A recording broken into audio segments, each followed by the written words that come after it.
nós vamos tratar de assuntos que são dolorosos, tá? Um deles pode parecer popular à primeira vista, mas não é exatamente... não é exatamente popular. É politicamente falando, para muita gente, um suicídio. Nós precisamos falar sobre o fim das emendas parlamentares e nós precisamos cada vez mais falar sobre a transformação de alguns estados da federação em territórios. E há uma matéria que saiu no UOL, que nós vamos reagir hoje, que parece que foi encomendada por nós, essa matéria. Sério. Essa matéria é um primor, é o UOL fazendo jornalismo sério, e nisso vocês vão entender o tamanho do problema brasileiro. Então eu não tô aqui, eu não vou reagir a algo engraçado à política. Eu vou mostrar pra vocês uma das coisas mais trágicas. Eu vou passar o vídeo agora. Eu preciso que vocês todo mundo dê like. Pra vocês entenderem o tamanho do problema brasileiro. Há um problema chamado o problema brasileiro. E nós vamos tratar disso. É impossível que vocês não se compadeçam com o que a gente vai ver agora. Tá bom? Bora. Vou botar aqui o meu fonão. É novo esse fonão? É novo. E vamos começar. Vamos lá. Quem chega a São Luís da Nauá, cidade de 7 mil habitantes em Roraima, logo vê um suntuoso portal de 25 metros de altura. A obra foi prometida para um evento em 2022 que receberia 50 mil pessoas com a participação do sertanejo Gustavo Lima. Mas o sertanejo nunca veio, as obras do parque que receberia o show não aconteceram e nem o evento. Ficou o portal inacabado como símbolo de uma enxurrada de dinheiro que passou e foi embora da cidade. São Luís do Nauá foi o município que proporcionalmente mais recebeu dinheiro de emendas parlamentares nos últimos 5 anos. Recebeu 126... Veja só. Uma cidade em Roraima recebeu 126 milhões de reais em emendas. Uma cidade pequenininha em Roraima recebeu 126 milhões de reais em emendas. Prossegue. milhões de reais de emendas de deputados e senadores entre janeiro de 2020 e maio de 2025. Isso equivale a R$ 17.400 por habitante, o que é 33 vezes a média dos municípios brasileiros, que é de R$ 525 por habitante. Mesmo assim, com tanto dinheiro, São Luís decretou calamidade financeira em 2025. O que aconteceu? O dinheiro das emendas sumiu. A cidade... Sumiu. Ele falou no começo quantos habitantes tem a cidade? Era 7 mil? 50 pessoas. 50 mil pessoas. A cidade tem 50 mil pessoas. Evento, 5 pessoas. 7 mil habitantes? É. Tá, a cidade tem 7 mil habitantes. Ia ser montado um espaço de shows. O Gustavo Lima ia inaugurar. Foi colocado 126 milhões de reais numa cidade de 7 mil habitantes. Você tem em São Paulo condomínio de prédio que tem 7 mil habitantes. 7 mil habitantes. Vamos lá.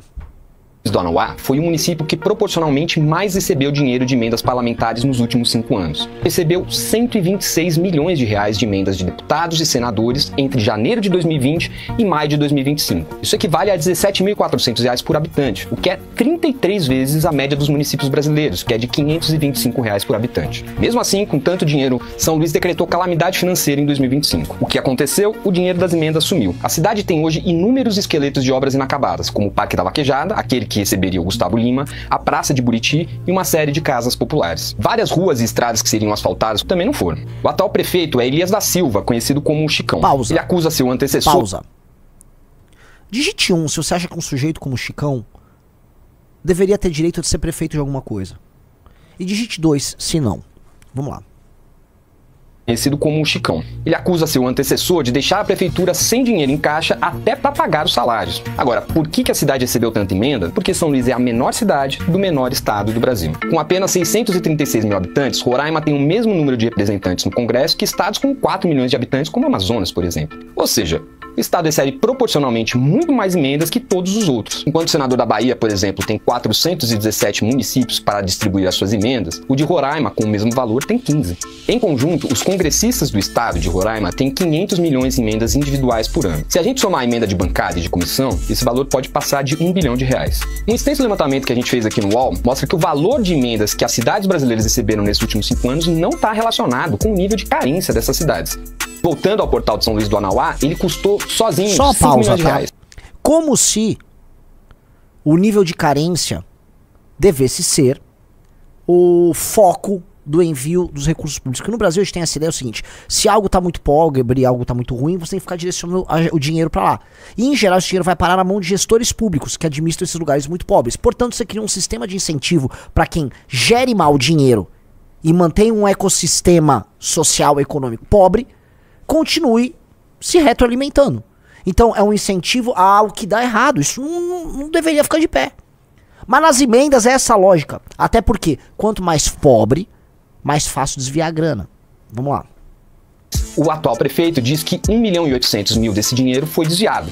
Ele nem pode ser atravessado, já que ainda faltam as obras de pavimentação que passam por debaixo do portal. O atual prefeito encaminhou uma série de... Desculpa. Eles pegam uma cidadezinha dessa assim e fazem um portal colossal, velho. Os caras fazem um portal colossal. Parece episódio dos Simpsons isso. Uma cidade no meio do nada, com 7 mil habitantes, começa um despejadeiro, faz um portal gigante. A cidade não tem nada, nada. A cidade é uma bosta. Me desculpem os moradores dessa cidade, sua cidade é uma bosta. E tem um portal gigante lá. Isso parece episódio de South Park, dos Simpsons. Ó, não tem dinheiro, vai fazer o quê? Fazer um portal gigante? Sei lá, vamos! Vamos lá. Boa viagem, volte sempre. Os turistas de São Luís ou Nauá agora estão passando pelo portal e vão falar uau. Abaixo do portal. O atual prefeito encaminhou uma série de denúncias à Controladoria Geral da União, a CGU, ao TCU, Tribunal de Contas da União, e também à Polícia Federal e ao Ministério Público. O UOL procurou os congressistas que mais destinaram recursos a São Luís. Eles disseram que a aplicação do dinheiro de emendas é responsabilidade da administração municipal. O ex-prefeito James Batista também foi procurado por meio de seu advogado, mas não respondeu à reportagem. Como é que pode uma coisa dessa? Vamos lá, vamos ser honestos. Vocês sabem que os parlamentares falaram isso? Vocês sabem o que aconteceu com esse dinheiro, né, pessoal? Esse dinheiro foi roubado. Esse dinheiro foi todo roubado. Devem ter usado um terço, metade aí do dinheiro. O resto, esse dinheiro foi roubado.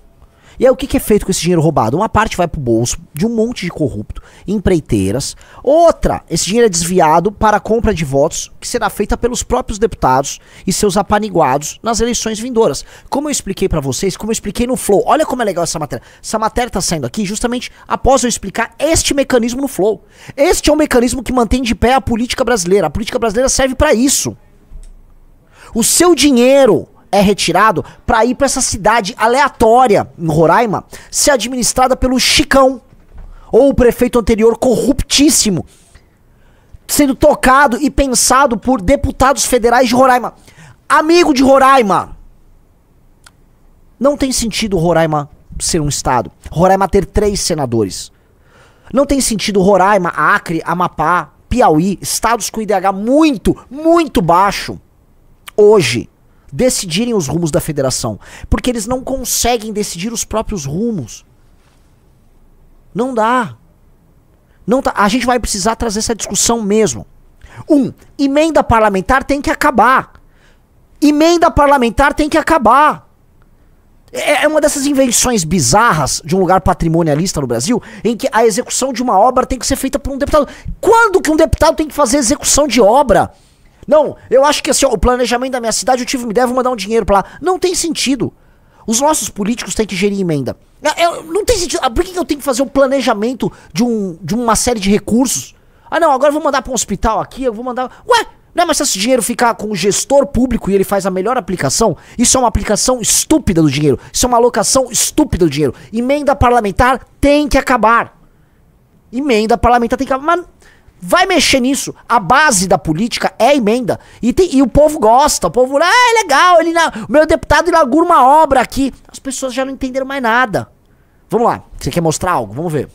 Não, esse aqui é o Chicão, né? O prefeito de São Luís, Zonauá. Ele tem alguns aliados políticos conhecidos, Renan. Ah, não.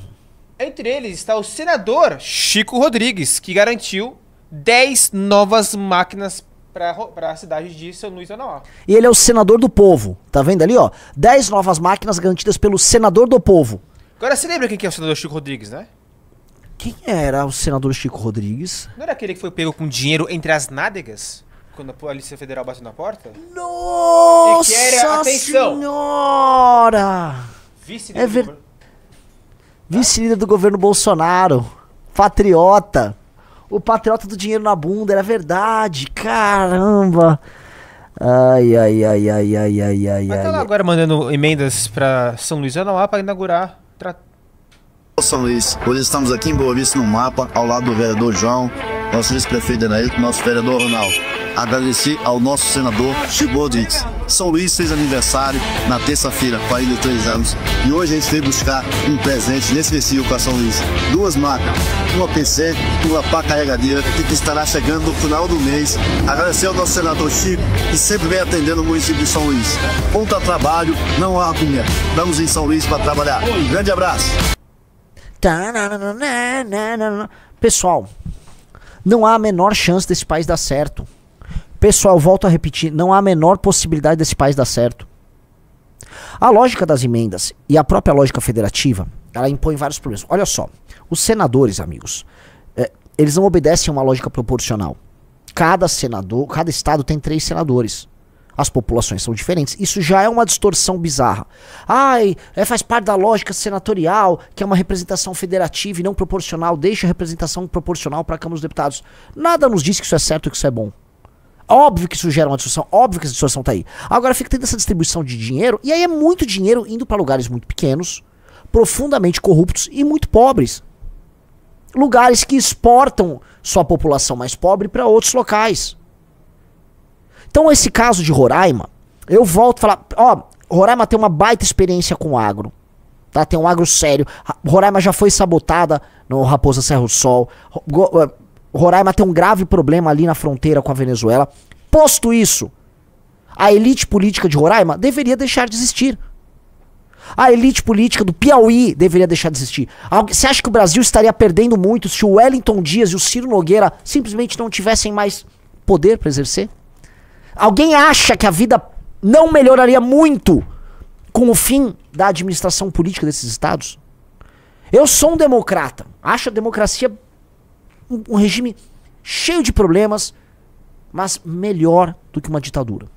Dito isso, a nossa democracia é muito doente. Por ser muito doente, os lugares mais pobres precisam ser erguidos para que possam exercer democracia. Não dá para uma população que, por exemplo, não tem proficiência básica em matemática. Se eu não me engano, os testes PISA mostravam isso, tá? O brasileiro ele não tem proficiência na matemática no nível de exercer os seus próprios direitos. Ou seja, nós não conseguimos ser práticos para exercer cidadania com o conhecimento médio de matemática que nós temos. O brasileiro não consegue ler um livro, um texto mais complexo, na média. Na média, tô falando aqui por conta da presença do analfabetismo funcional.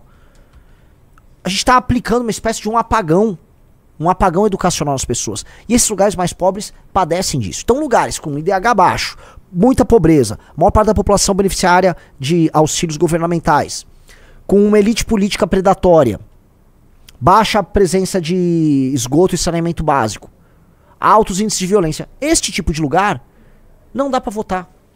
Não dá pra votar. Porque o que acontece não é que aquelas pessoas estão sendo prejudicadas. Há um caso de prejuízo social pleno causado por uma elite política predatória. Uma elite política predatória. O Riso estava mostrando aí. De onde surgiu o Romero Jucá, meus amigos? Na verdade, ele é pernambucano, mas senador por Roraima. Roraima nos envia o Romero Jucá. Existe poder mais torpe e porco que o Senado? Nada é mais torpe e mais porco que o Senado brasileiro. O Vinícius Augusto mandou: Renan, eu concordo em tudo com você, mas qual a viabilidade disso? É brigar com a oligarquia brasileira inteira. É factível pensar nisso? Lógico que é factível pensar nisso. Deixa eu explicar uma coisa pra você, Vinícius Augusto. Nós precisamos apresentar as soluções. Como nós vamos chegar lá? Há um processo político. Só que você tem que apontar a solução. O problema de não apontar a solução é de não saber onde ir. Tá muito claro que nós temos que fazer uma substituição de elites. E tá muito claro que quanto mais pobres as regiões no Brasil, pior a elite política, mais predatório e mais corrupto. E, portanto, mais desperdício de dinheiro público. E mais aplicação estúpida de recursos que são tomados das pessoas através dos impostos, nós temos. E aí você cria uma sociedade desigual, pobre. Você cria uma sociedade em que a pessoa que está trabalhando em Minas, em São Paulo, no Paraná, em Recife, fala, pô, isso não é justo comigo. Eu tô pagando muito imposto para mandar 160 milhões para uma cidade de 7 mil habitantes, quase uma cidade fantasma, no meio de Roraima. Porque alguns corruptos de Roraima querem administrar e roubar e desviar dinheiro, que é o real. É a real, é isso que acontece em Roraima. E se nós não soubermos apontar o problema, nós não vamos começar a pintar o caminho. Então qual o problema aqui? Veja só, o que nós temos? Um sistema de incentivos torpe e uma elite política predatória que toma conta de uma população que está permanentemente precarizada. E essa população precarizada não consegue exigir seus próprios direitos e se fazer respeitada. Esse ciclo tá custando muito caro. E o pior, esses parlamentares corruptos, oriundos dessas elites corruptas, vão pra Brasília e votam mal pra... Mas não é que votam... Assim, pra votar uma reforma é um inferno. Tem que comprar o cara. Todos eles estão à venda. Votam mal, aí é populista, precisa dar agora um aumento para não sei o que. Eles não estão ligando pro Brasil, eles não estão ligando pra nada. Eles querem roubar e comer puta. É isso que a elite política desses lugares faz, é roubar e comer puta, caramba. Todo mundo sabe. Meus amigos, eu frequento Brasília, eu conheço aquela bagaça com a palma da mão. A vida em Brasília é roubar e comer puta. Todo mundo sabe que as lideranças, boa parte das lideranças dos partidos lá em Brasília é composta de ex-putas. Todo mundo sabe. Não adianta a gente ficar adorando a pílula. É isso aqui que a gente tá combatendo. São esses caras. É esse tipo de gente, é esse tipo de material. Reparou? Em nenhum momento eu vim aqui com discussões ideológicas, porque não é ideológico isso aqui. Aliás, é ideológico porque a gente tá falando da ideologia que justifica as relações políticas de poder mais profundas do Brasil, que é um patrimonialismo pré-moderno, um negócio super arcaico que a gente tem, que tá muito vivo. É um negócio arcaico que permanece, a gente tá no século XXI, 5G, Elon Musk indo pra Marte, não sei o quê. E cara, as relações, a forma de se relacionar politicamente aqui, que estrutura, tá, a forma de governo do Brasil, vamos botar aqui, ou as relações políticas, e em grande medida as relações sociais também, ela é arcaica, ela é muito arcaica. Ela tava no século XVIII aqui, século XIX. Não chegou capitalismo lá, não chegou Estado moderno, não chegou nada. Então, nós precisamos desesperadamente enfrentar isso. Mas desesperadamente. Não é brincadeira, cara.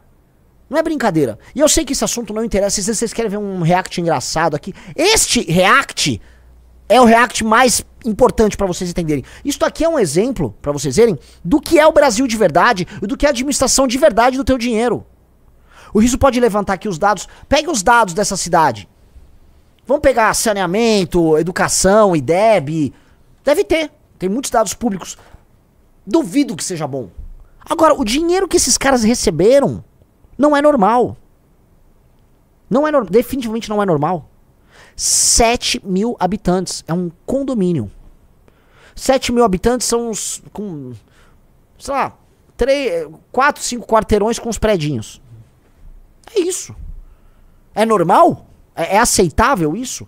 Agora, pensa assim, isto é um município no Brasil. O Brasil tem 5 mil e poucos municípios.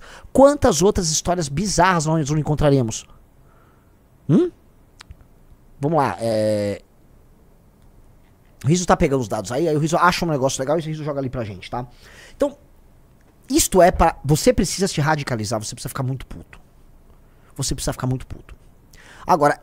Quanto mais pobre, lembra daquele dossiê que tá no Valete Plus, o dossiê do Centrão. Quanto mais pobre, maior a presença do Centrão, maior a presença da corrupção, maior a presença de escândalos dessa natureza. O que acontece com as pessoas desses estados mais pobres? Além de viver mal. Tem a pessoa que vive mal e fica no próprio município, e aí o auxílio canta, é bolsa cantando. E aí o cara fica quieto no próprio município. Às vezes fazendo nada, coçando o saco. Às vezes faz um bico, aí o cara arruma um emprego na prefeitura. Agora, outra coisa acontece. Tem uma parte dessas pessoas que simplesmente vão embora e se mudam para outros estados. E ao se mudar para outros estados, elas exercem pressão nos serviços públicos dos outros estados, às vezes elas não são absorvidas como mão de obra, e elas levam parte de uma cultura que elas infelizmente estavam inseridas. Uma cultura de baixa produtividade, de pouco respeito à individualidade, ao espaço alheio, uma cultura comunitária esfacelada, porque ela vem, vamos dizer, de uma região oriunda de relações muito simples e, em geral, exploratórias entre classes. Aí esses caras vão para outros lugares, que é o que está acontecendo em Florianópolis, que está acontecendo em Santa Catarina. E aí você começa a desconstruir o ambiente daquele lugar, ou uma sociedade baseada em confiança, minimamente, isso é difícil ter no Brasil, mas minimamente. E aí você destrói a qualidade de vida dessas pessoas, porque o lugar mal tocado, que recebe o grosso do dinheiro, exporta uma população, às vezes pessoas de boa fé, muitas vezes pessoas de boa fé que estão procurando uma vida melhor, mas muitas vezes pessoas de má fé. E aí você fica nesse espalhamento e você fica num seguinte jogo. Se você pertence a um estado que faz a lição de casa, se você tem gestores públicos que mal e porcamente fazem a lição de casa, se você é um cidadão que faz a lição de casa, se você respeita o teu vizinho e tal, sua cidade vai bem, o IDH cresce, começa a aparecer, aí começa a vir pessoas de outros lugares, de lugares que não fizeram a lição de casa, aquele lugar que não fez a lição de casa vai receber mais dinheiro, porque ele tá sempre precarizado, aí você começa a alterar seu modo de vida nesse lugar, que tá melhor, por conta dos erros cometidos nos outros lugares. É certo isso?